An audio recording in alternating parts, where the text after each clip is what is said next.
yang buat iklannya itu saya. Lalu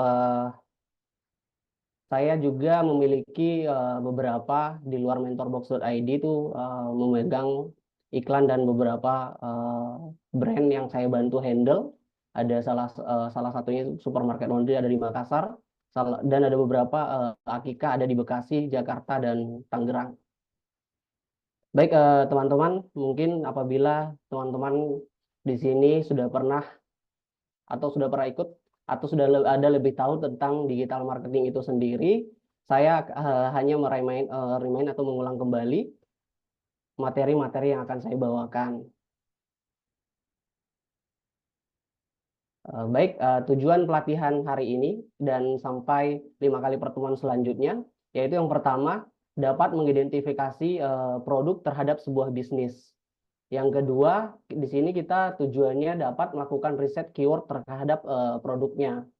Lalu yang ketiga, dapat menganalisa kompetitor dalam sebuah bisnis. Dan yang keempat, yaitu dapat membuat media pemasaran untuk memasarkan produknya. Terakhir ini kesalahan kayak dapat menentukan strategi pemasaran dan membuat perancangan digital produk atau jasa yang teman-teman miliki.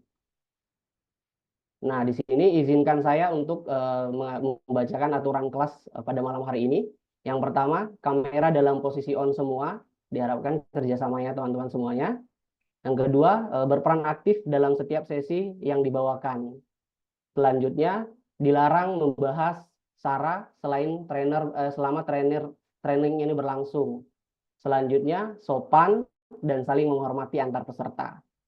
Yang terakhir itu, jika minta izin, meninggalkan room, silakan ajukan cukup angkat tangannya di Zoom saja. Ketika sudah kembali, bisa turunkan tangannya kembali. Mungkin itu aturan kelas kita pada malam hari ini. Terus selanjutnya di sini teman-teman nantinya tentunya kita akan melakukan pelatihan atau training selama 5 kali pertemuan. Setelah training, teman-teman akan melakukan pendaftaran di website LSP. Setelah melakukan pendaftaran akan ada pra-assessment, bagaimana proses assessment itu sendiri. Setelah itu assessment, teman-teman akan di-assessment satu persatu atau dipanggil secara acak berdasarkan dari asesornya itu sendiri. Setelah assessment, teman-teman pasti akan mendapatkan hasil assessment apakah lulus atau tidak, berhak atau tidak mendapatkan sertifikat dari BNSP itu sendiri. Mungkin itu beberapa yang saya bisa sampaikan untuk teman-teman ingat di akhir sesi nanti. Baik, teman-teman, di sini saya akan membahas untuk materi hari ini. Kita akan membahas tentang business model innovation atau inovasi model bisnis. Di sini sebelumnya bisa saya bertanya, apakah ada teman-teman yang sudah memiliki bisnis?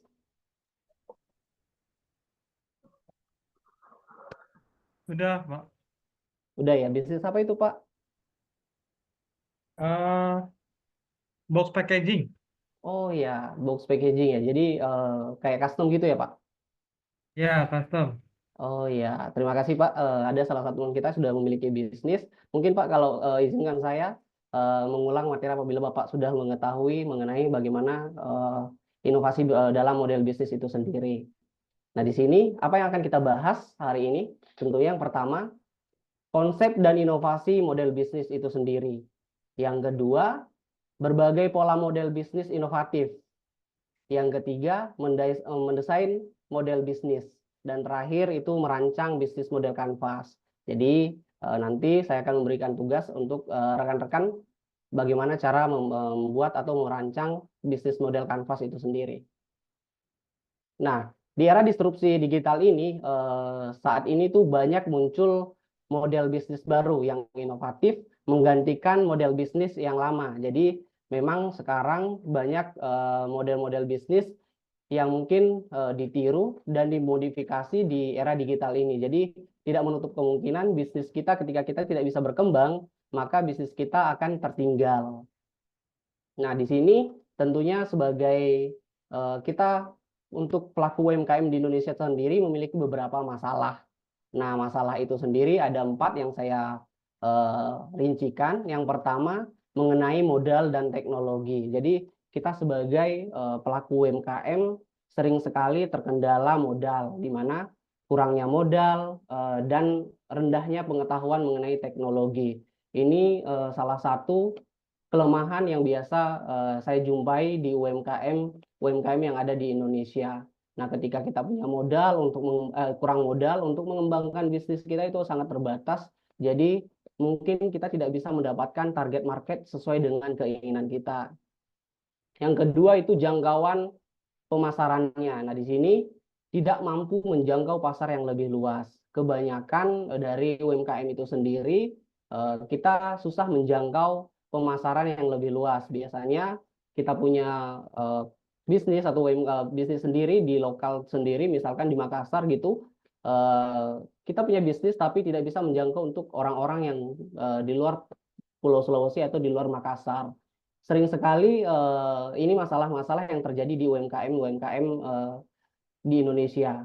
Nah, selanjutnya itu kualitas dan packaging. Nah, ini mungkin banyakkan UMKM kurang kurang melihat kualitas yang dia miliki, mulai dari kualitas yang tidak baik dalam membuat packagingnya, mungkin dari kualitas controlling dari produknya itu sendiri tidak baik, penyampaian apa namanya penyampaian informasi ke pemasarannya itu kurang. Nah, itu menjadi kelemahan-kelemahan yang biasa kita temui.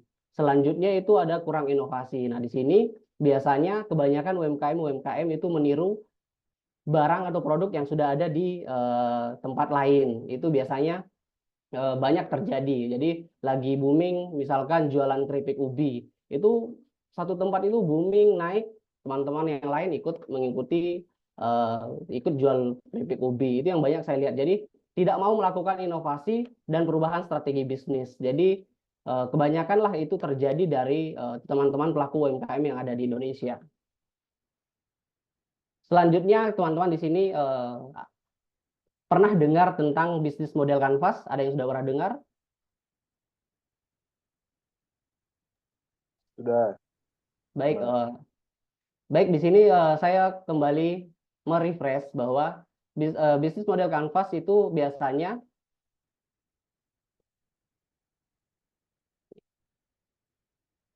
sorry ini apa itu sih model bisnis?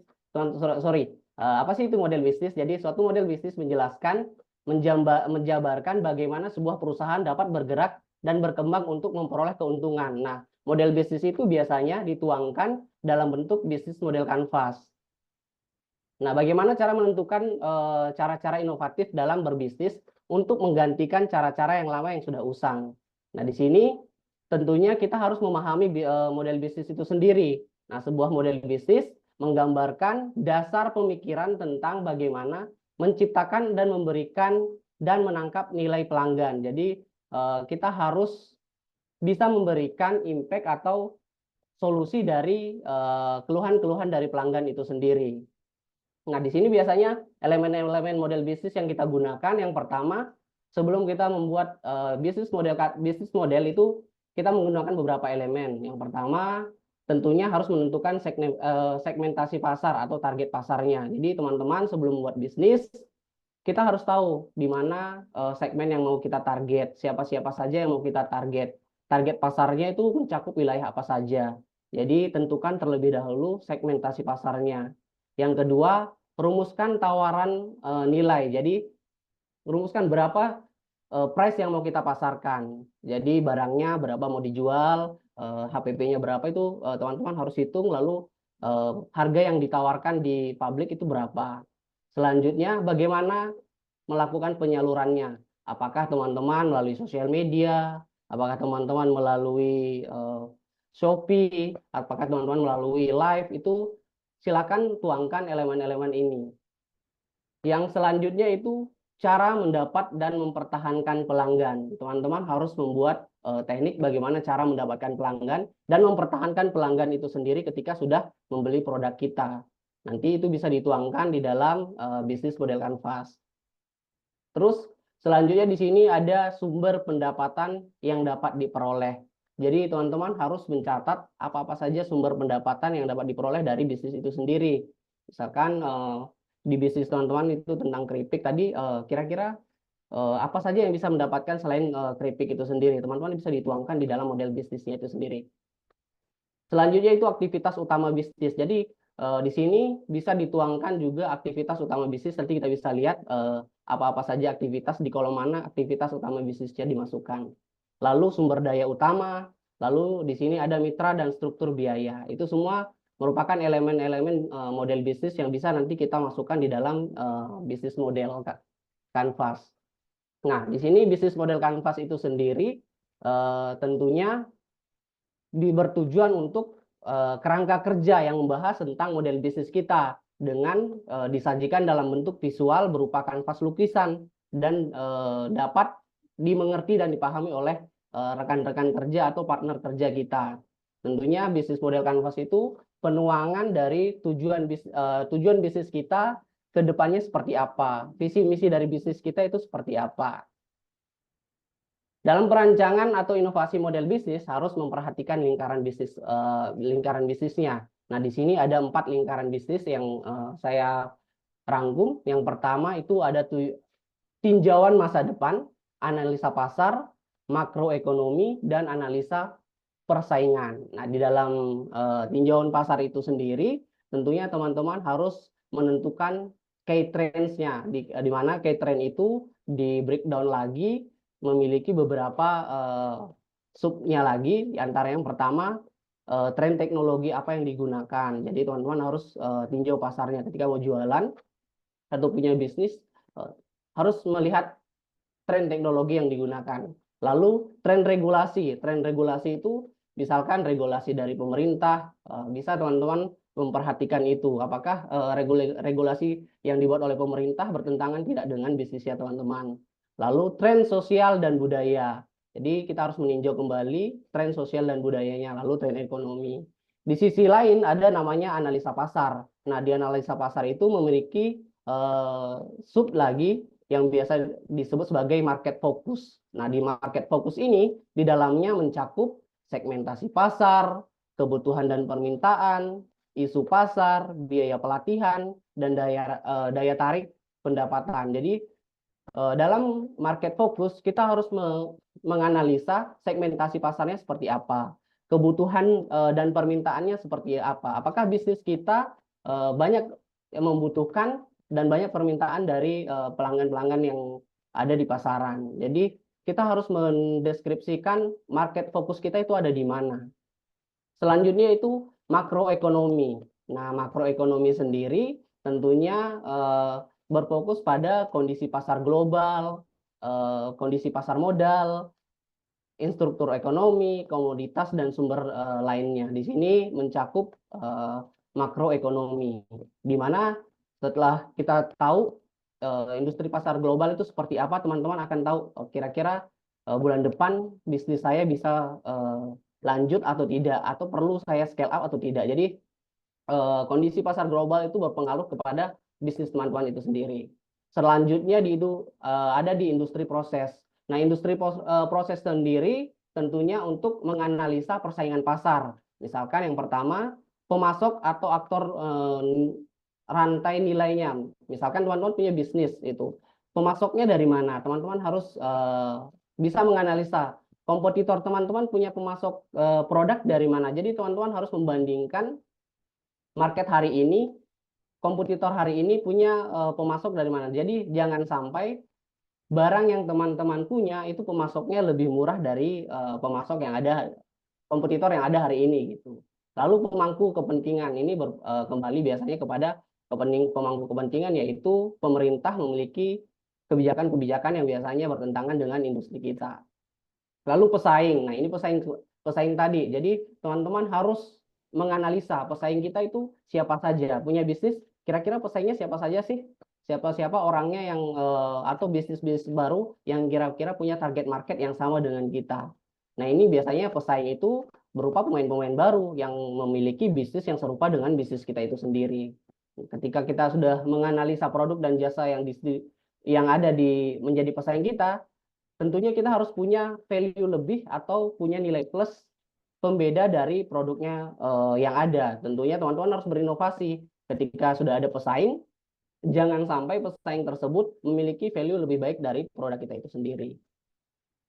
Ini salah satu, mungkin teman-teman sudah pernah melihat bisnis model Canvas. Ini gambar bagaimana bisnis model Canvas itu sendiri. Jadi di dalam bisnis model Canvas ada key partner, ada key activity, ada value proposition, ada customer relationship, ada customer segment, ada key research. Nanti kita akan bahas ini semua, apa-apa yang dimasukkan dalam kolom-kolom bisnis model Canvas itu sendiri. Nah, bisnis model Canvas merupakan sebuah tools dalam strategi manajemen untuk menerjemahkan konsep konsumen, infrastruktur maupun keuangan perusahaan dalam bentuk elemen-elemen visual. Jadi konsep bisnis model Canvas ini menggambarkan ide-ide sehingga kita setiap orang memiliki pemahaman yang sama dan real terhadap tipe-tipe konsumen mereka, mulai dari pengeluaran biaya, cara kerja perusahaan dan sebagainya. Jadi sebelum membuat bisnis dituangkan terlebih dahulu, alangkah baiknya dituangkan terlebih dahulu di dalam bisnis model Canvas itu sendiri.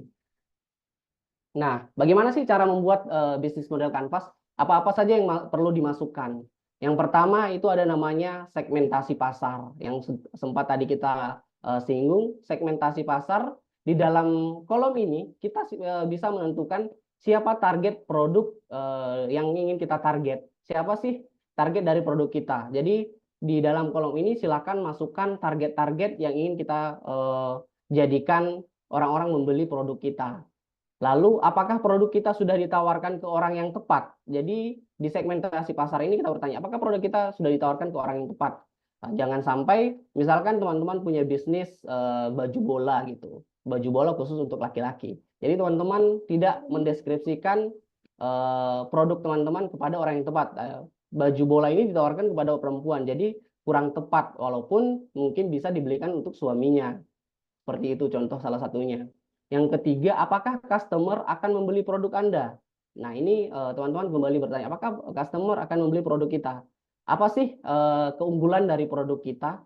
Apa yang membuat pembeda agar produk kita dibeli oleh customer? Jadi, teman-teman bisa mendeskripsikan segmentasi pasar tersebut terlebih dahulu. Nah, di dalam segmentasi pasar itu sendiri, biasanya berisikan deskripsi mengenai tingkat ekonominya, apakah dia ekonomi menengah atau atas.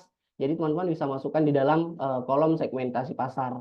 Ya tadi berupa gender, apakah dia pria atau wanita. Jadi kalau teman-teman punya bisnis tentang busana muslim, mungkin tentunya harus dideskripsikan di segmentasi pasarnya khusus untuk wanita. Lalu rentan umur konsumennya. Jadi teman-teman harus mendeskripsikan kira-kira target market untuk produk kita ini untuk rentan umur berapa.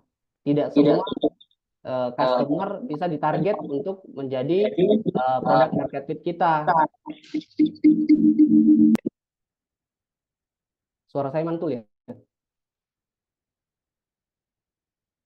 Halo? Masih didengar jelas suara saya? Sudah normal kembali, Mas. Oke, terima kasih, Mas. Ya, selanjutnya di situ komunitas. Jadi segmentasi pasar ini biasanya memasukkan komunitas, misalkan komunitas sepeda, komunitas pencinta alam, komunitas motor. Jadi teman-teman bisa menargetkan orang-orang yang berada dalam komunitas.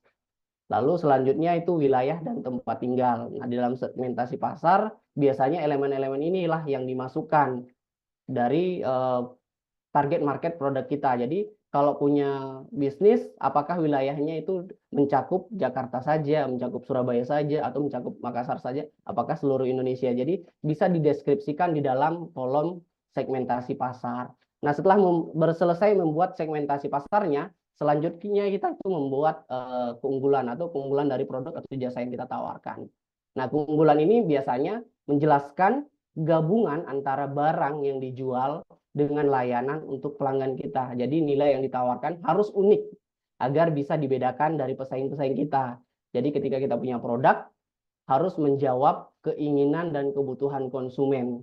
Jadi keinginan dan kebutuhan konsumen tersebut tentunya banyak berada di luaran sana. Tapi dari produk kita, apakah memiliki keunggulan yang berbeda dari kompetitor-kompetitor lain? Misalkan kalau kita jual busana muslim, itu bahan yang kita gunakan mungkin menyerap keringat gitu, terus tidak cepat panas. Jadi itu bisa dideskripsikan. Bahannya terbuat dari bahan-bahan pilihan, misalkan benang pilihan itu jadi bisa dideskripsikan di situ menjadi value produk kita. Nah, setelah itu masalah apa yang bisa kita selesaikan melalui produk kita atau layanan yang kita tawarkan. Jadi keunggulan produk kita itu akan menjadi solusi kepada customer. Jadi di dalam kolom keunggulan produk atau value produk itu silakan dimasukkan dari keunggulan produk-produk kita, bisa pembeda dari produk kita. Setelah kita berhasil membuat mengisi kolom keunggulan, selanjutnya apa yang kita isi? Yaitu saluran atau channel. Di sini tentunya biasanya sebagai pembisnis kita memasukkan saluran atau channel yang ingin kita gunakan untuk berjualan. Nah, apakah pelanggan menggunakan media sosial jika kita ingin menggunakan saluran media sosial? Selanjutnya, apakah mereka sering mendengarkan radio, televisi, atau menonton YouTube? Jadi sesuaikan target market kita, kira-kira kita mau jualan ini produk di mana? Apakah di sosial media, apakah kita mau di YouTube atau di televisi, di mana bisa pelanggan berkumpul. Jadi teman-teman harus mendeskripsikan kira-kira saluran apa yang mau kita pakai. Misalkan teman-teman punya produk jasa atau barang, itu teman-teman mau ngiklan. Iklannya di mana? Apa teman-teman mau ngiklan di sosial media Meta, atau teman-teman mau ngiklan di Google, apa teman-teman mau ngiklan di TikTok, atau teman-teman mau ngiklan di marketplace. Silakan masukkan di sini kira-kira saluran-saluran apa yang perlu dimasukkan. Jadi cara yang digunakan untuk memberikan keunggulan atau value proposition kita terhadap konsumen. Jadi channel di dalam kolom channel ini silakan masukkan kira-kira bisnisnya cocok dijual di mana. Trial dan errornya tentunya nanti berdasarkan evaluasi yang sudah berjalan. Ketika sudah dibuat lalu dijalankan ternyata tidak cocok, teman-teman bisa merubah dari sisi saluran channel itu sendiri. Setelah berhasil memasukkan di saluran atau channel, teman-teman bisa membuat hubungan pelanggan. Di kolom hubungan pelanggan ini biasanya menjelaskan bagaimana bisnisnya teman-teman melakukan interaksi dengan calon konsumen, misalkan apakah lewat chat online, melalui DM Instagram, lewat telepon, lewat event online, atau bertemu langsung secara tatap muka. Jadi teman-teman harus membuat deskripsi di mana sih, bagaimana sih caranya ketika saya mau konsultasi dengan berinteraksi dengan customer, apa yang harus platform apa yang mau saya gunakan, apakah melalui WA atau melalui event-event. Jadi silakan masukkan di kolom hubungan pelanggan. Di sini juga biasanya di hubungan pelanggan ini cara untuk mendapatkan, menambah jumlah konsumen, dan untuk mempertahankan konsumen agar terus setia dengan kita adalah dengan membuat hubungan yang baik dengan pelanggan. Misalkan teman-teman ini sudah punya barang, lalu pelanggan kita membeli. Setelah membeli itu, apa yang kita lakukan? After sales-nya apa yang kita lakukan? Apakah melalui masukkan dalam grup, atau misalkan teman-teman sudah punya CS-nya bertanya apakah produk yang saya miliki sudah mewakili atau sudah puas Bapak Ibu gunakan. Silakan review, berikan review, minta feedback bahwa apa yang perlu diperbaiki dari sisi produknya teman-teman.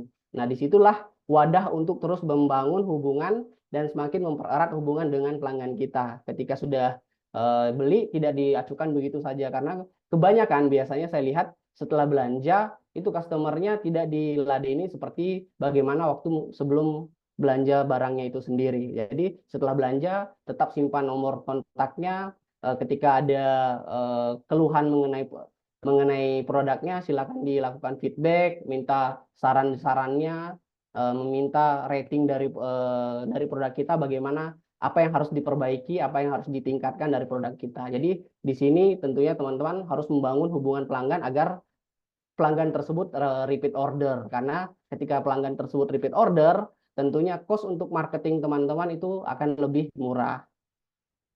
Setelah membangun hubungan pelanggan, di sini kita masuk ke dalam kolom pemasukan atau pendataan, di mana di sini biasanya aliran pendapatan adalah bagian untuk menentukan proses bisnis mana saja yang menghasilkan keuntungan dan beberapa yang rela pelanggan bayar sebagai timbal balik dari jasa atau barang yang bisnis kita berikan. Jadi kita harus tahu, rincikan dari mana saja sih sumber dana perusahaan kita, Apakah dari produk yang kita jual saja? Apakah dari affiliate? Itu teman-teman harus masukkan di sini. Silakan masukkan di dalam kolom pendapatan ini. Di sini apakah sumber dananya memang dari penjualannya itu satu produk saja? Apakah ada affiliate atau ada sistem multi level marketing? Jadi teman-teman bisa deskripsikan di dalam kolom pendapatan. Nah, setelah selesai memasukkan kolom pendapatan, di sini ada yang namanya sumber daya. Nah, sumber daya itu sendiri tentunya menjelaskan tentang seluruh sumber daya krusial yang diperlukan untuk memastikan nilai dan model bisnisnya tersampaikan secara optimal kepada pelanggan. Misalkan sumber daya itu sendiri ada pada sumber daya fisiknya, sumber daya intelektualnya, sumber daya manusianya, sumber daya finansialnya. Silakan teman-teman masukkan apa saja sumber daya yang paling Anda butuhkan dalam proses bisnisnya teman-teman itu sendiri. Setelah selesai membuat kolom sumber daya, selanjutnya kita akan membuat namanya aktivitas. Nah, aktivitas kunci ini biasanya menjelaskan apa-apa saja aktivitas operasional terpenting yang harus dilakukan perusahaan agar memiliki value dan modal bisnisnya tersampaikan secara optimal. Nah, di sini biasanya strategi apa yang dilakukan oleh pembisnis dalam menyampaikan nilai yang ditawarkan kepada pelanggan. Jadi kegiatan utama yang dilakukan dalam bisnisnya itu dimasukkan di dalam kolom aktivitas kunci. Jadi keahlian apa saja yang dibutuhkan untuk mengerjakan kegiatan. Misalkan orang produksi, teman-teman punya barang tentang busana muslim. Jadi di orang produksi, teman-teman harus mencari atau meng-hire orang-orang yang mengerti tentang bagaimana cara membuat baju, membuat pola baju. Silakan dimasukkan di deskripsinya di dalam aktivitas kunci. Jadi ketika teman-teman sudah punya orang produksi, teman-teman butuh orang pemasaran. Silakan deskripsikan orang-orang pemasaran, misalkan orang yang mengerti sosial media, orang yang mengerti bagaimana cara beriklan, orang yang mengerti bagaimana cara menjadi customer service, itu dimasukkan di dalam aktivitas kunci. Jadi semua aktivitas kunci untuk menghasilkan value kepada bisnis teman-teman, menghasilkan omset kepada bisnisnya teman-teman, itu dimasukkan di dalam aktivitas kunci. Setelah selesai membuat aktivitas kunci, di sini kita membuat mitra kunci. Jadi sudah punya aktivitas kunci nih, kita harus punya mitra kunci. Biasanya ini partner utama menjelaskan tentang jaringan pemasok dan mitra yang membuat model bisnis kita berfungsi secara efektif dan efisien. Nah, misalkan dari mitra kunci itu sendiri, kalau punya bisnis tentang busana, ya tentunya pemasok kainnya itu dari mana? Teman-teman harus punya mitra kunci itu agar barang yang kita mau buat ketika kita perlu kekurangan bahan tidak perlu mencari mitra-mitra lain, bingung lagi mau cari di mana di mana pemasok kain yang bagus sesuai dengan kualitas dari barangnya teman-teman. Jadi teman-teman harus tentukan terlebih dahulu, harus di riset terlebih dahulu. Ketika mitra kunci yang A tidak ada, kita harus punya mitra kunci yang lain. Jadi teman-teman harus minimal punya 2 mitra kunci agar ketika barang yang ingin teman-teman supply dari mitra teman-teman itu bisa disuplai tidak ada atau kosong, bisa supply dari mitra yang lain. Jadi silakan semua mitra kunci itu dimasukkan di dalam kolom mitra kunci. Nah, biasanya ini kerjasama yang harus dijalani agar bisnisnya beroperasional secara baik dan benar. Nah, jika tidak dapat mencapai nilai yang ditawarkan, maka siapa orang yang perlu diandalkan untuk melakukan atau mengevaluasi untuk mencari mitra kunci lagi. Karena ketika teman-teman tidak punya mitra kunci secara paten, produk teman-teman bisa terhambat di dalam proses pemasarannya karena barang yang kita punya tidak ada. Mau dipasarkan bagaimana? Jadi otomatis tidak ada pemasukan dari bisnisnya teman-teman itu sendiri. Di sini tentunya ada kolom lagi biaya pengeluaran. Nah, biaya pengeluaran itu sendiri biasanya struktur biaya pada dasarnya adalah biaya yang muncul untuk segala aktivitas dan sumber daya bisnisnya teman-teman. Jadi apa saja sih pengeluaran-pengeluaran yang diperlukan agar bisnisnya berjalan? Contohnya biaya bahan baku itu dimasukkan dalam kolom biaya pengeluaran.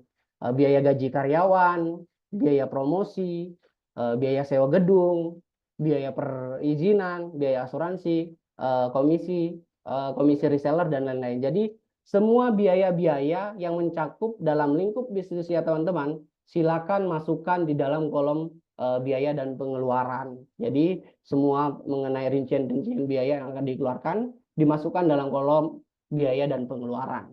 Setelah selesai, teman-teman, ini salah satu contohnya bagaimana penerapan bisnis model kanvas itu sendiri. Contohnya itu budidaya lebah madu. Nah, di sini key partnernya siapa, dimasukkan semua. Di sini misalkan untuk bisnis lebah madu ini, dia ada key partnernya Bank Indonesia, lembaga atau organisasi sosial, UKM Mamin, atau desa, kelurahan yang bisa diajak kerjasama, lalu ojek, Pemda atau dinas-dinas terkait yang biasa menaungi UMKM. Itu bisa dimasukkan di dalam key partner. Di selanjutnya itu ada key activity. Kita bisa lihat aktivitas-aktivitas yang perlu dilakukan dalam budidaya lebah madu. Yang pertama ada pengadaan bibit lebah. Itu di dalamnya pasti ada breakdown-nya lagi bagaimana cara pengadaan bibit lebahnya. Itu pasti ada SOP-SOP yang harus dijabarkan lagi. Tapi mungkin aktivitas-aktivitas utama itu harus dimasukkan di sini. Mulai dari pembuatan sarangnya bagaimana, pemeliharaannya, pemanenannya, pasca panen, dan pemasarannya bagaimana. Itu diurutkan di dalam aktivitas kayak aktivitasnya. Jadi aktivitas utamanya itu seperti apa? Silakan masukkan. Ini salah satu contoh budidaya lebah madu. Jadi semua aktivitas-aktivitas dari budidaya lebah madu itu sendiri dimasukkan di sini.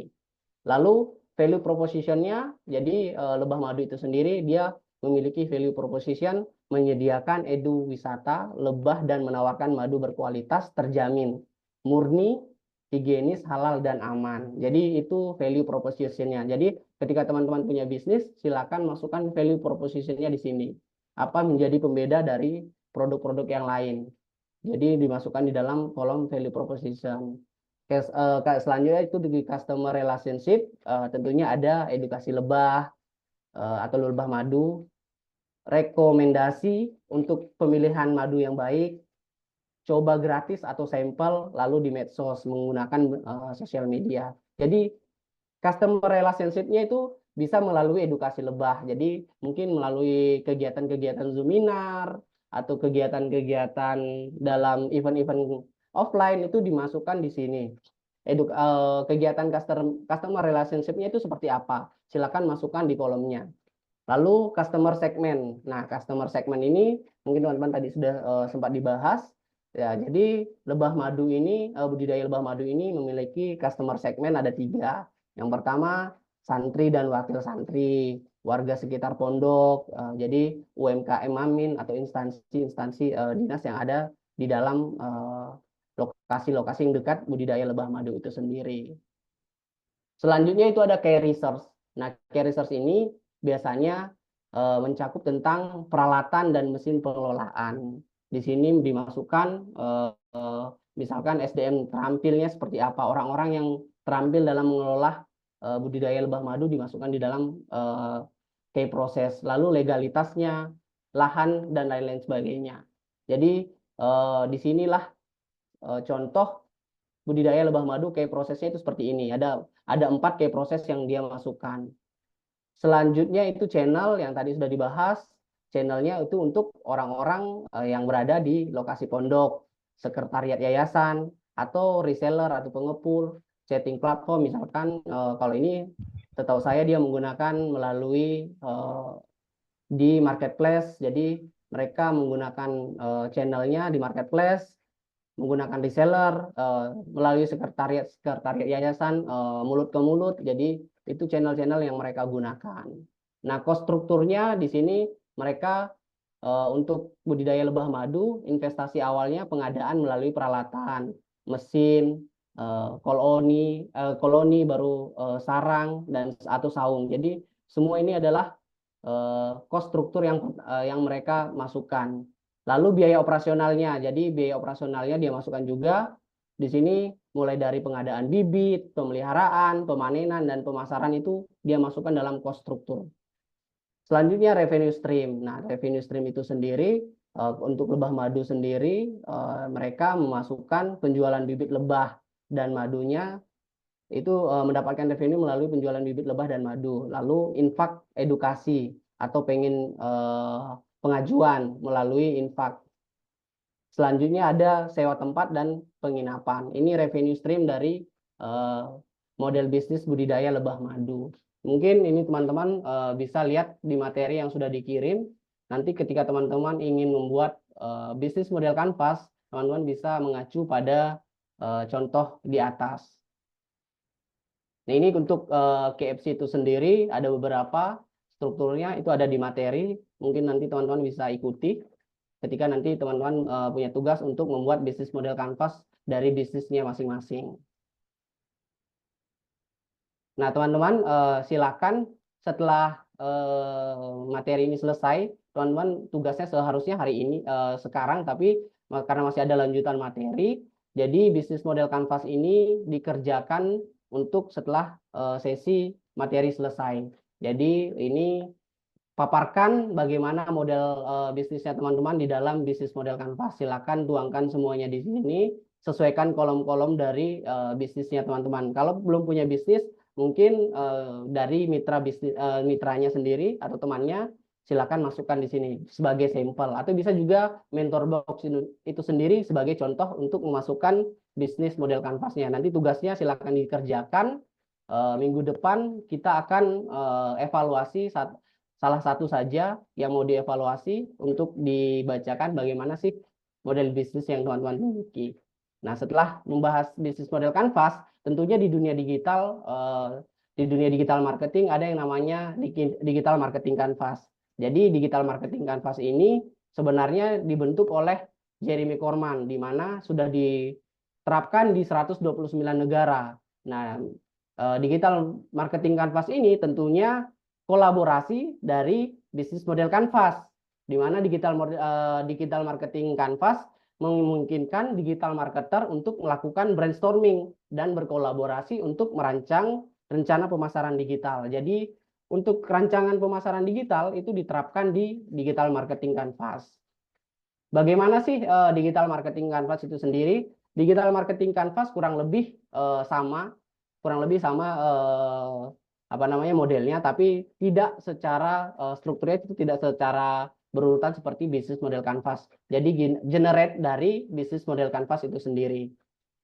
Nah, digital marketing kanvas itu sendiri biasanya mengembangkan strategi untuk mempercepat pertumbuhan bisnis. Nah, itu dibuat untuk siapa saja di perusahaan, misalkan tim pemasaran, pengusaha, pengembang, desainer, penjualan. Ini adalah alat kreasi bersama. Jadi semua mengenai bisnisnya diterapkan di digital marketing canvas untuk menjual di bagian digitalnya. Lalu brainstorming sebagai titik awal. Jadi strategi digitalnya adalah garis akhir. Nah, saat kita menjalankan proses ini, kita akan mempelajari bagaimana dasar-dasar pemasaran dan siklus hidup pelanggan online yang bekerja sama dengan kita. Nah, DMC sendiri memberi perusahaan pendekatan terstruktur untuk mengartikulasikan proporsi nilai mereka dengan taktik pemasaran dan teknologi digital. Jadi digital marketing canvas ini sebenarnya adopsi dari bisnis model canvas, karena untuk di pemasaran digital biasanya kita menggunakan digital marketing canvas. Ini salah satu contoh penerapan digital marketing canvas. Tapi digital marketing canvas itu sendiri memiliki dua versi, yaitu versi pertama dan versi kedua. Yang pertama versinya seperti ini, visi dan misinya terpisah untuk brand, akuisisi, value proposition, referral, target audience, activation, lalu revenue, market, dan retentionnya itu sama. Biasanya orang-orang gunakan untuk BMC itu sendiri di versi 2-nya, karena dia lebih simple. Di mana digital marketing canvas versi 2 itu modelnya seperti ini. Jadi taktiknya seperti apa, visi misinya itu ada di dalam taktik. Jadi value proposition itu biasanya value yang teman-teman berikan kepada customer. Channelnya itu dibuat menjadi lebih singkat. Jadi jabarkan channel-channel dari yang mau teman-teman gunakan untuk pemasaran digital. Target audiensnya siapa? Hampir sama seperti bisnis model canvas. Customer journey-nya seperti apa? Itu bisa di breakdown lagi di dalam customer journey. Lalu objektif campaign-nya seperti apa? Key performance indicator. Jadi ada KPI yang harus teman-teman buat. Lalu ada metrik. Contohnya itu seperti ini. Saya akan teruskan ini. Contohnya di sini teman-teman ada value proposition. Nah, biasanya di versi pertama itu ada visi dan misi. Jadi visi dan misi itu dimasukkan di dalam value proposition. Teman-teman harus punya visi dan misi dari bisnisnya itu sendiri. Visi dan misi itu sendiri dimasukkan di value proposition.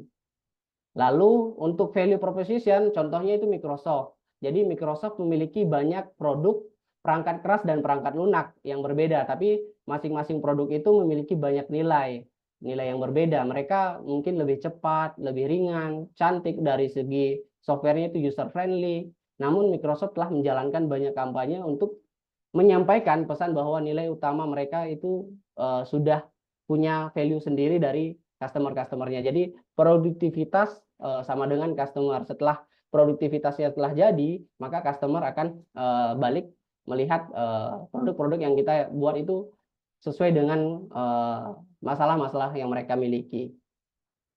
Lalu channelnya tentu mengacu pada tempat terbaik di dunia digital untuk menjangkau pemirsa Anda. Jadi ingat bahwa saluran Anda dapat mempengaruhi melampaui internet. Jadi teman-teman mau memasarkan produk digital itu harus mengetahui kira-kira channelnya di mana.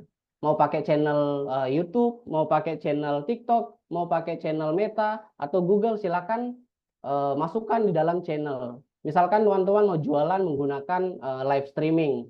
Jadi silakan cari orang yang kompeten dalam live streaming, atau kalau belum punya modal untuk meng-hire orang untuk live streaming, bisa teman-teman mulai live streaming untuk menjual produknya. Nah, biasanya itu tuh kembali lagi kepada target marketnya siapa. Kalau memang target marketnya anak muda, mungkin teman-teman bisa melakukan live streaming di TikTok gitu. Itu salah satu contoh channel yang teman-teman bisa gunakan.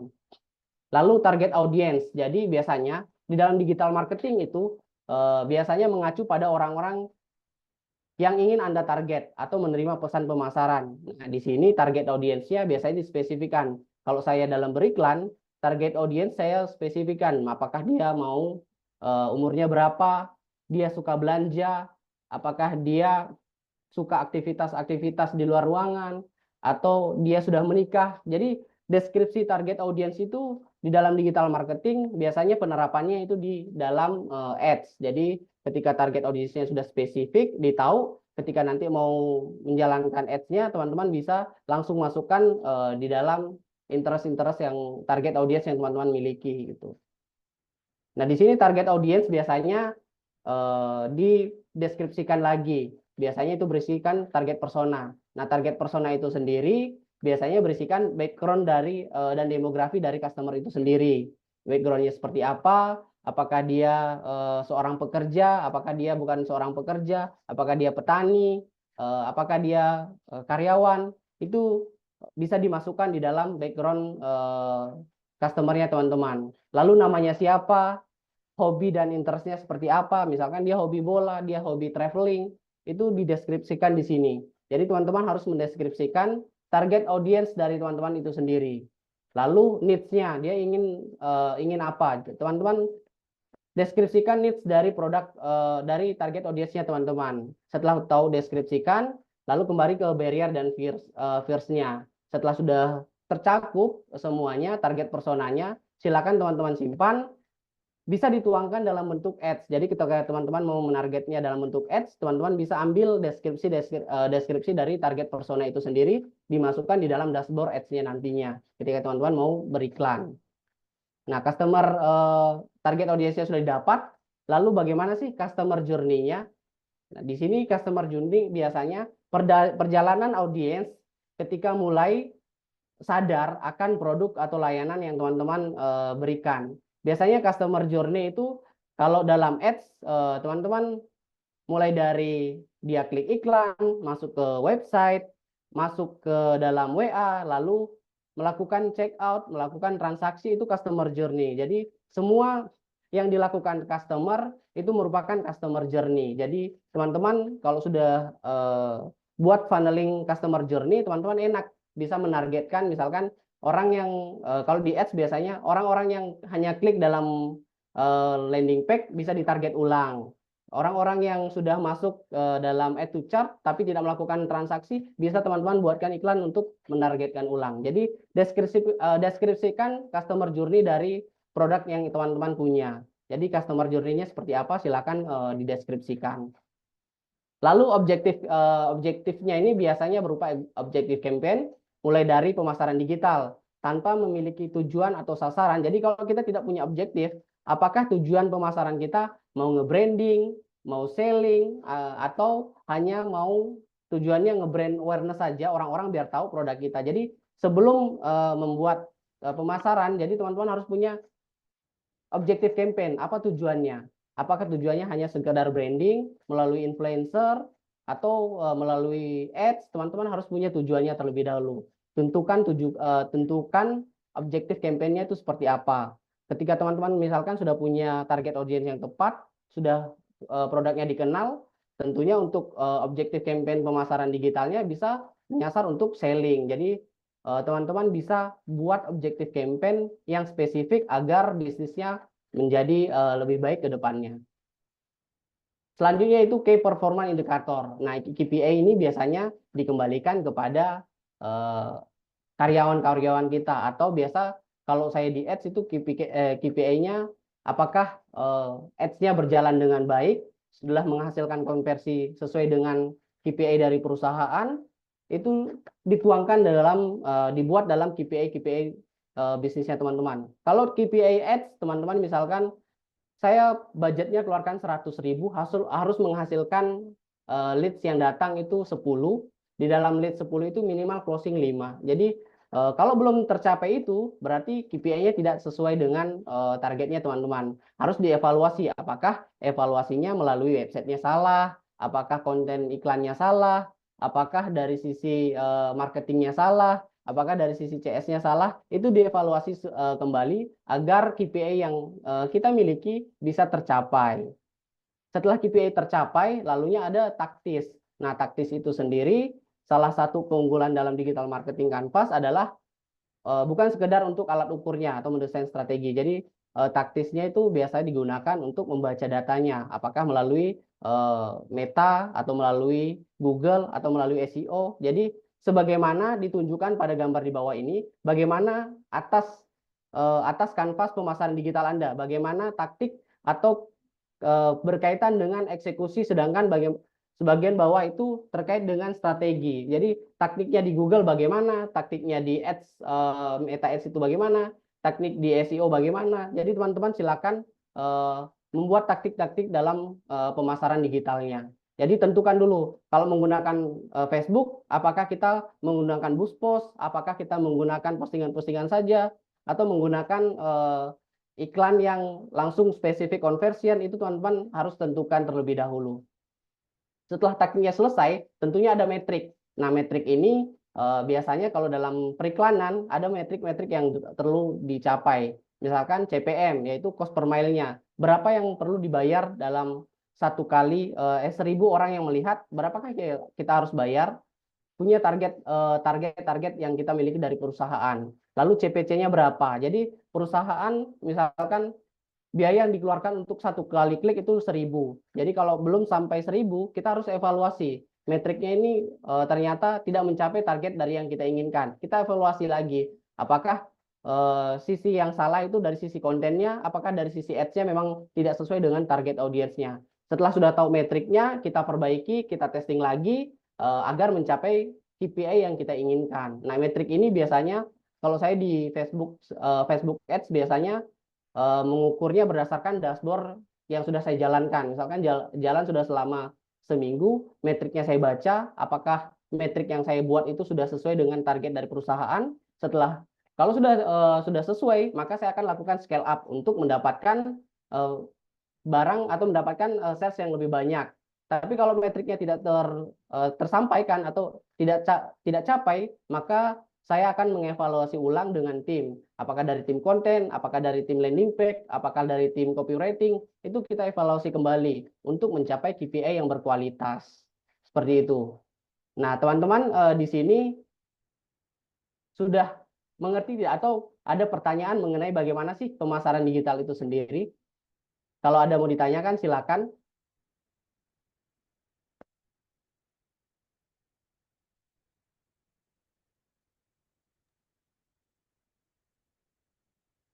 Halo.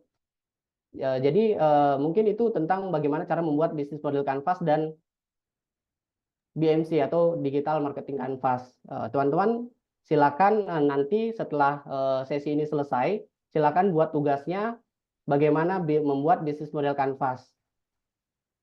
Dari Kak Eli, silakan. Eh, maaf Pak, nanya. Ini kita Ya, tugasnya 2 atau 1? Kan itu kayaknya ada 2 deh. satu sih bisnis model Canvasnya saja. Oh, Kalau model Canvas. Berarti iya, bisnis kan nggak punya bisnis, pakai bisnis orang nih. Kita bisa, bikin nggak apa-apa ya, bisa ya? bisa pakai Oke, bisnisnya teman atau bisa mentor box sendiri dipakai. oke, makasih Pak. Iya. Paling lambat kapan Pak? Minggu Minggu depan. depan lah, minggu depan. Kita ke minggu depan itu dikumpul karena nanti itu kan menjadi tugas-tugas selanjutnya. Di iya iya oke deh. Makasih Pak. Iya, baik ada lagi. Bisa ke slide yang kedua tadi, Pak. Yang kedua ya. Yang dari awal sebelum digital marketer, bisnis model Canvas. Iya, Yang pertama kali, Pak, yang pertama sekali. Yang apa ya tadi ya, judulnya? tunggu ya.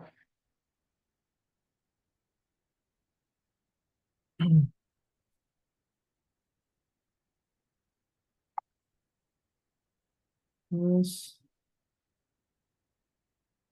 Ini ya. oh terus, Pak, terus. Bukan yang ini, terus lanjut ya, Pak.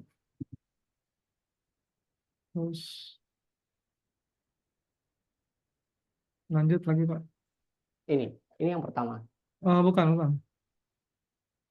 Ujung pelatihan. Oh, terus, Pak. Ya, terus, terus. Oh, ya, terus. Terus.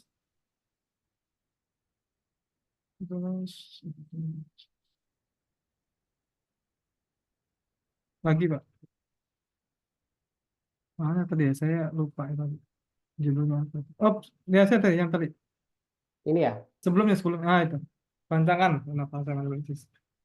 Ini saya belum paham mengenai yang market force ya. Kalau yang biaya peralihan itu maksudnya apa ya, Pak? Sama daya tarik pendapatan. Daya tarik pendapatan. Sama biaya peralihan itu maksudnya. Analisa pasar ya. Kemudian tadi belum dijelasin semua ya, komoditas, sumber lainnya. Kemudian Oh, ya itu aja. Yang tadi aja nih Pak, itu yang biaya peralihan sama daya tarik pendapatan. Isu pasar juga termasuk. isu pasar biasanya gini Mas. Kalau isu pasar, kalau punya bisnis gitu, isu pasar yang biasa kita lakukan kalau UMKM ya, UMKM itu sendiri, eh, ke depannya kira-kira kalau saya di digital marketing, kalau saya sebagai apa ya, sebagai agensi, isu pasarnya ke depan apakah agensi itu bisa berkembang dengan pesat atau tidak. Ternyata sekarang ini untuk sebagai agensi itu sangat susah bersaing karena sudah banyak agensi-agensi yang berjalan kan, dan juga banyak orang-orang yang sudah bisa ngiklan sendiri. Ilmu tentang periklanan bisa dijalankan sendiri. Jadi isu pasar ke depan itu untuk agensi digital biasanya akan menurun. Itu untuk isu pasar. Nah, kalau biaya peralihan biasanya itu kalau saya sih biaya peralihan apa ya? Biaya mengenai produk-produk yang akan kita gunakan ke depannya. Biasanya untuk peluncuran produk baru. Itu sih, Mas. Jadi misalkan Mas ini mau punya produk itu sudah apa ya, repeat order nih, biasanya gini, orang mengiklan, setelah mengiklan menghasilkan konversi.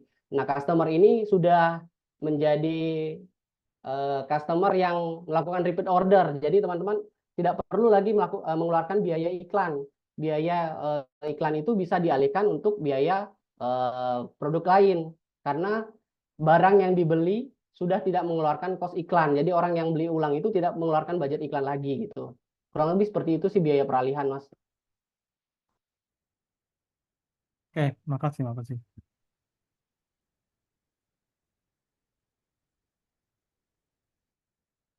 Terus ada lagi?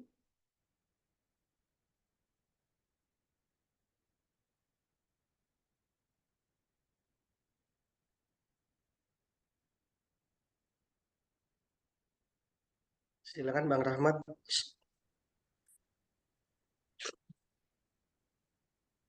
Silakan Rahmat, Bang. silakan Bang Rahmat. Ya, terima kasih Mas Gede untuk penyampaian materinya. Nah, yang ingin saya tanyakan, tadi kan sudah dijelaskan ya, ada Iya, bisnis model Canvas, kemudian ada digital marketing Canvas versi 1, kemudian digital marketing Canvas versi 2.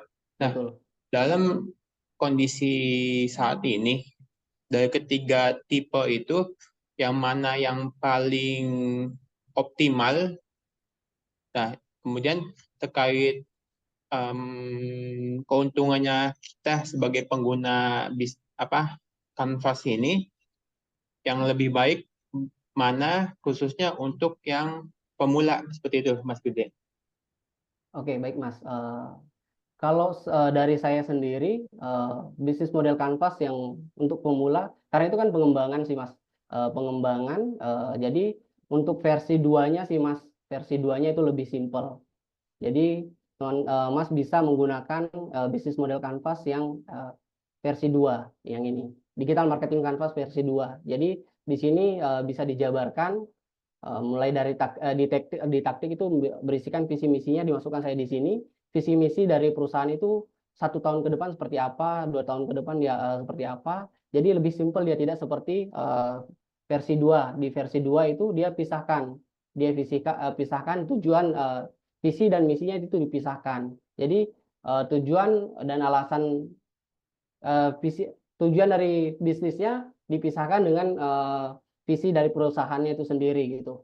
Kalau sekarang rata-rata orang pakai di bisnis model Canvas yang digital marketing Canvas yang versi 2 sih Mas, untuk membuat lebih simpel sih Mas.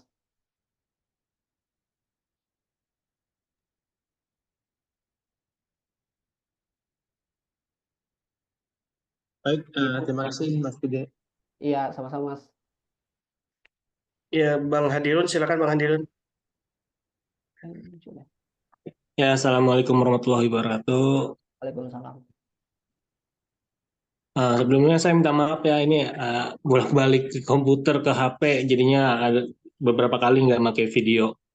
Siap Mas. Ini ya saya masih bingung yang menentukan persona pelanggan, Mas. Ini gimana Iya, kita persona ya. menentukan persona pelanggan ini? Apakah dan setiap kita menentukan maka kita harus mengikuti tren si pelanggan tersebut, atau kita bisa ngikutin tren yang sedang berjalan sehingga kita bisa apa ya, membuat perancangan sesuai dengan tren aja gitu, nggak per persona. Maksudnya dalam satu tag kita, wah ini kayaknya kita tentu ini buat target kita anak SMP atau anak-anak sekolah, maka semuanya yang berhubungan dengan sekolah.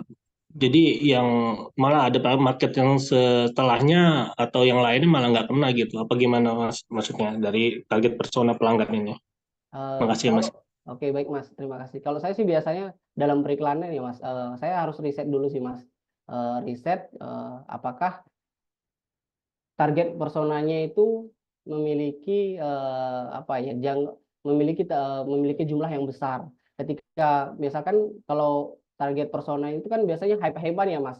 Hari ini orang senang begini, kita ikut, target persona kita harus ikut ke sana. Tapi ternyata di sana hanya bisa bertahan dalam waktu sebulan atau 2 bulan. Tapi untuk target persona yang kita miliki sebelumnya itu bisa bertahan terus Mas. Bisa bertahan terus. Saya kembali lagi, kalau di mentor box sendiri biasanya itu kan target personanya itu kalau dia per tahun itu berbeda-beda Mas. Jadi kalau orang mau sertifikasi dan pelatihan dan sertifikasi itu di tahun-tahun seperti ini, pertengahan bulan seperti ini, pertengahan tahun seperti ini, dia menjelang akhir itu biasanya saya menargetkan untuk orang-orang di pemerintahan. Jadi saya mengikuti alurnya. Di pertengahan tahun saya mau target orang-orang pemerintahan. Di kuartal awal tahun biasanya itu saya targetkan mahasiswa-mahasiswa, atau di semester genap saya mau targetkan itu iklan saya untuk orang-orang yang mau skripsi. Jadi mereka biasanya butuh sertifikasi BNSP. Jadi saya target ulang untuk iklan saya untuk orang-orang yang membutuhkan sertifikat mahasiswa-mahasiswa itu yang saya target. Di bulan depan, di pertengahan bulan saya beda lagi. Di akhir tahun saya beda lagi gitu. Jadi biasanya menyesuaikan dengan apa yang sedang hype di bulan ini kalau di Mentorbox di waktu itu gitu, di siklus itu. Kalau di Mentorbox itu sendiri. Kalau boleh tahu Mas bisnisnya apa? Saya kebetulan buka sablon untuk custom gitu, jadi bisa satuan, bisa banyak gitu. Oh iya Mas.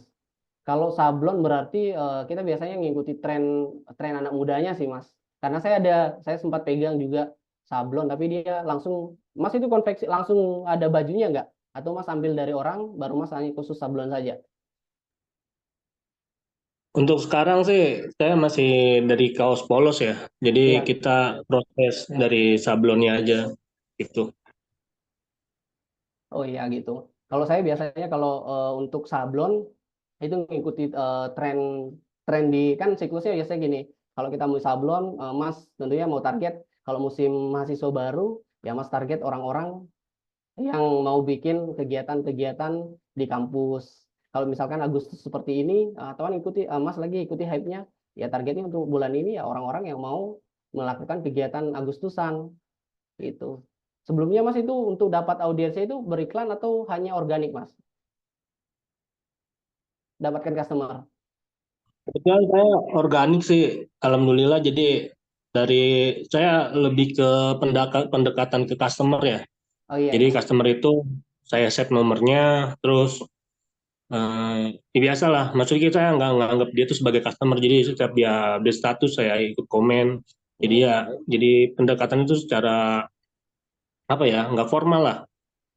Jadi Oh, mereka merekomendasikan saya juga tuh nggak sebagai wah ini ada tempat sablon bagus, nggak begitu. Jadi wah ini teman gue nih gitu. Padahal oh, mah kenal juga dia sebagai customer saya awalnya gitu. oh, Ya alhamdulillah begitu. Nah, cuma eh, itu kan dalam konteks kalau saya menawarkan jasa gitu kan. betul, betul, betul. Nah, kalau seandainya saya mau ibaratnya melebarkan ke apa namanya cabang lain seperti produksi kaos, maka saya harus cari customer baru nih yang tentunya dia punya keinginan atau wah saya suka nih kaos ini. Nah itulah saya menentukan itu yang dari kemarin tuh agak bingung ya.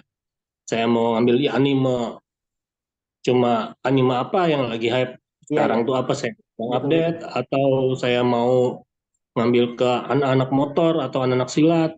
Itu juga itulah maksudnya yang masih bingung. Kalau Oh, misalkan saya ikutin ini, mungkin saya bakal ngambil 1 tahun terakhir heeh. itu yang sedang naik itu apa gitu kan. Ya, kira nanti mungkin ada kemungkinan bakal terulang lagi di tahun berikutnya gitu ya Mas ya. Ya, ya biasanya seperti itu Mas.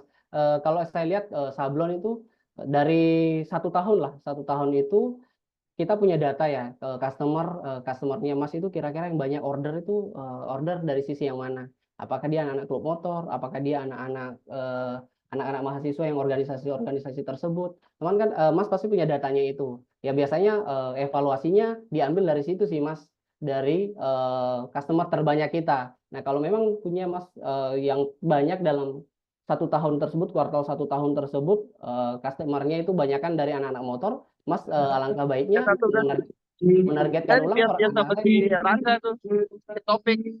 anak-anak motor gitu Mas. Kalau saya sih begitu biasanya Mas, karena saya sempat jalankan juga sablon sih, cuman dia langsung produksi baju Ya. dari Lagi balik lagi.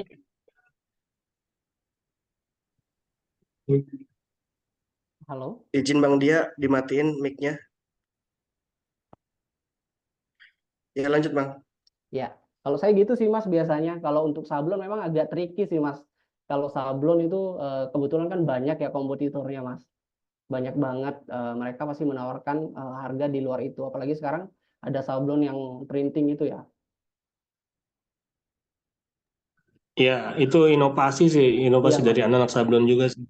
Iya Iya, Mas. Betul betul. banyak inovasinya ya. Cuma kayak kita ngikutin tren itu juga sih. Jadi ada yang masih suka sama sablon manual, terus ada juga yang senang sama yang sablon sekarang gitu. Masih ya banyak lah, segmennya beda-beda. Kalau dari target persona memang harus kayaknya kalau dari sisi bisnisnya sendiri sablon memang harus ngikut dari trennya sih Mas. Kalau saya kembali ke trennya supaya kita nggak kolaps kolapsnya ketika tidak dapat orderan kok Mas. Kan gitu. Siap. Oke, makasih Mas. Baik Mas.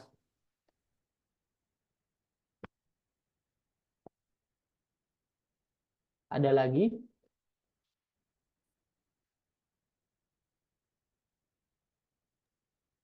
Silakan. Ya, Silakan Bang Fadli. Fadli. Baik, terima kasih Mas Gede. Ini Mas, saya mau nanya terkait digital marketing canvas ya. Iya ya. Kemudian belum lama ini ada teman-teman Imers lah yang sempat nyampaikan bahwa kondisi sekarang itu di Imers itu atau di digital marketing itu beda sama pada saat tahun 2006 sampai 2019 ya. Mungkin sebelum COVID ya. Iya Jadi betul Mas. pada saat itu kita ads aja, kita ngiklan dengan biaya 50.000 itu sehari untuk dapat 500.000 itu mudah. Kita ads 500.000 buat dapat 5 juta sehari itu hal yang mudah. Bahkan ini bisa dilakukan sama ya mungkin buat anak baru lah kayak kita gitu kan. Nah cuma kondisi sekarang kita yang ya mungkin bisa dikatakan udah berpengalaman dari sebelumnya ya, untuk menerapkan hal yang sama seperti itu mungkin agak sedikit sulit ya, dan menemukan momentum yang tepatnya juga yang mungkin harus benar-benar effort. Nah jadi apakah dari digital marketing canvas ini yang selama ini mungkin Mas Gede udah praktekkan di agensinya ada sedikit membantu kah atau bagaimana Mas? Paling Kalau saya sih membantu Mas, sedikit membantu gitu. Cuman memang kadang setiap produk ya Mas, setiap produk perlakuannya berbeda-beda. Setiap produk itu kalau saya sendiri sekarang ada Akika sih Mas. Akika itu di Bekasi. Itu memang agak tricky sekarang karena dulu saya iklankan itu budget 50.000 sampai 100 itu udah bisa dapat customer sampai leads yang masuk itu sampai 30-an. Sekarang itu hanya 3 sampai 5 Mas. Mungkin kalau dari analisa tim kami itu yang membuat itu membuat makin sedikit itu karena banyaknya kompetitor yang mengiklan punya budget lebih besar daripada kita. Karena kebetulan Akika yang saya pegang itu memang masih skala UMKM gitu ya, masih perorangan, hanya beberapa orang yang punya budget untuk kumpulkan, kita tes lalu mendapatkan audiens sudah banyak. Nah, itu yang menjadi repeat order itu aja. Kalau dari sisi iklannya memang menurun, tidak seperti waktu tahun 2020-an. 2020-2022 itu masih aman. Sekarang sudah nggak seperti itu sih, Mas. Memang kalau dari sisi ads ya, Mas, biasanya itu karena makin banyaknya orang yang mengiklan sih, Mas. Anak lelang kita yang makin tidak bisa mendapatkan CPR sesuai dengan seperti yang lama gitu. CPR-nya sudah pasti makin besar. Karena makin tahun CPR itu pasti naik, Mas. Setahu saya seperti itu sih, Mas. Agak tricky kah untuk buat meminimalisir data ads yang keluar, Mas? Kalau saya sekarang kebetulan lagi coba pakai itu menggunakan konten, Mas. Konten, jadi saya perbanyak konten. Biasanya dalam satu campaign itu pakai 3 campaign lagi, 3-3-3 gitu Mas. 1-3-3 itu modelnya. Satu campaign, 3 ad set, 3 ads. Jadi totalnya 9 ads yang jalan gitu Mas. Biasanya gitu, itu yang masih ngaruh. Karena 1 bulan terakhir tuh kita punya masalah yang sama, kurang lebih hampir sama semua advertiser yang Mas punya masalah yang sama, kualitas leads-nya datang sedikit, tapi budget yang kita keluarkan begitu banyak. Nah, itu kemarin saya dapat untuk satu brand sendiri, itu pakainya begitu pakai konten sih Mas. Modelnya kita nembak di konten. Karena kalau kita buat target yang lebih spesifik, itu makin dikit masuk leads-nya Mas gitu.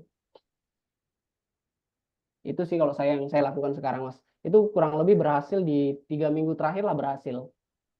3 minggu terakhir itu saya pakai coba teknik menggunakan banyak konten itu berhasil, Mas. Gitu sih, Mas.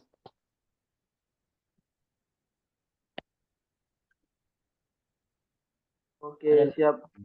iya, Mas. Kalau boleh tahu, Mas, bisnis apa tadi? Saya di supplier ikan salmon. Oh, iya, supplier ikan salmon ya, Mas. Itu khusus dia di satu tempat saja, satu wilayah atau satu se-Indonesia gitu? Kita sih yang penting ada logistik yang mencakup daerah itu, insya Allah kita bisa supply. Jadi hampir semua daerah ya, Mas ya? Nah, yang penting aksesnya dia ke bandara, dia bisa lah itu. Oh ya gitu, siap-siap, Mas. Kan jadi memang harus ya minimal port to port lah. Iya, betul. Boleh, boleh. Oke, Mas. Nanti kita bisa sharing di luar inilah, Mas.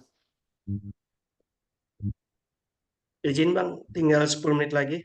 Baik, ada lagi satu ya. Iklan FB Ads sekarang banyak banyak yang DM, banyak yang nggak jelas. Padahal iklannya udah diterangkan dengan jelas. Ini bisa dijelaskan iklannya itu pakai langsung ke WA atau menggunakan LP, Mas Riko?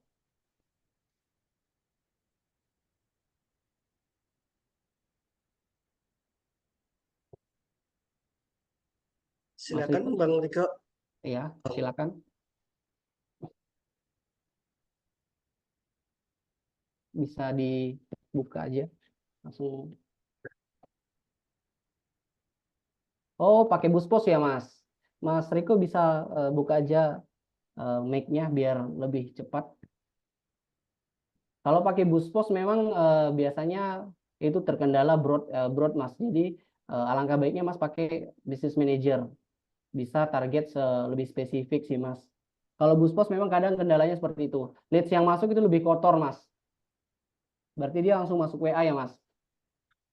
Tidak menggunakan screening di LP. Yang DM ya, Mas.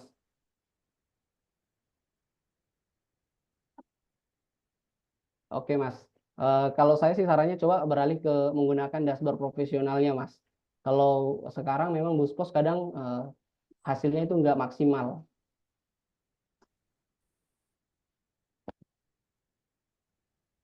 Siap, Mas. Nanti di materi membuat bagaimana cara membuat bisnis manager, mungkin di situ bisa kita sharingnya lagi.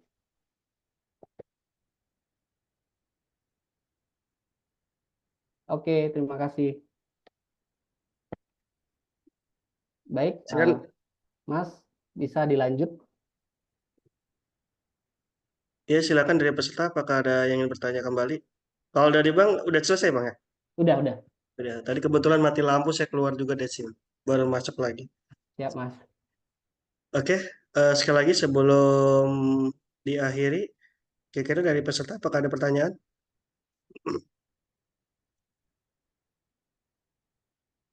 Cukup. Bang Rizky, apakah masih bersama kami Bang Rizky?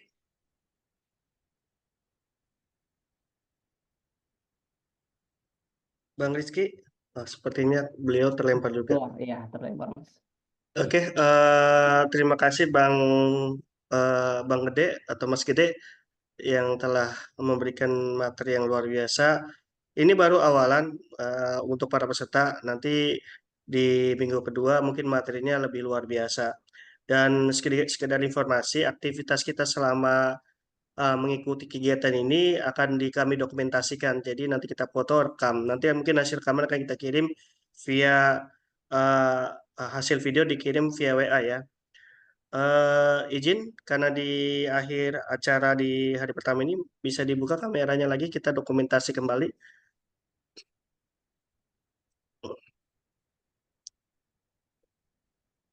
Sekali lagi izin bisa buka kamera lagi, bisa on cam.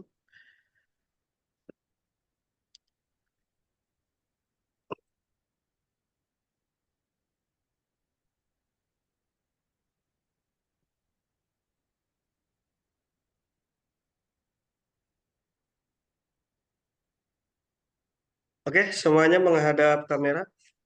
Saya hitung sampai 3. 1, 2, 3. Sebentar, saya simpan.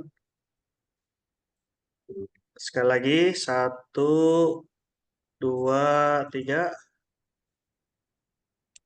Sebentar, saya simpan. Terakhir, tangannya diangkat, boleh dong jempol. Jempol tangannya. Oke, 1, 2, 3, jempol. Oke, terima kasih atas partisipasinya untuk hari pertama ini. Yang belum absen, mohon absen. Linknya ada di kolom chat. Sekali lagi yang belum absen, mohon absen. Linknya ada di kolom chat. Dengan berakhir apa yang tadi disampaikan narasumber kita, abang kita, Mas Gede, berakhir pula untuk kegiatan kita untuk pertemuan pertama hari ini. Kita akan bergabung pada minggu depan. Ya, kita akhiri dengan baca hamdalah. Alhamdulillahirrabbilalamin. Kurang lebih mohon maaf. Assalamualaikum warahmatullahi wabarakatuh. Waalaikumsalam. Terima kasih. Boleh live. Terima kasih. Assalamualaikum warahmatullahi wabarakatuh. Terima kasih Mas. Terima Ya, kasih terima untuk kasih, Mas. semuanya. Terima kasih Bang Terima kasih Divo. semuanya. Makasih ilmunya hari ini. Ya. Ya.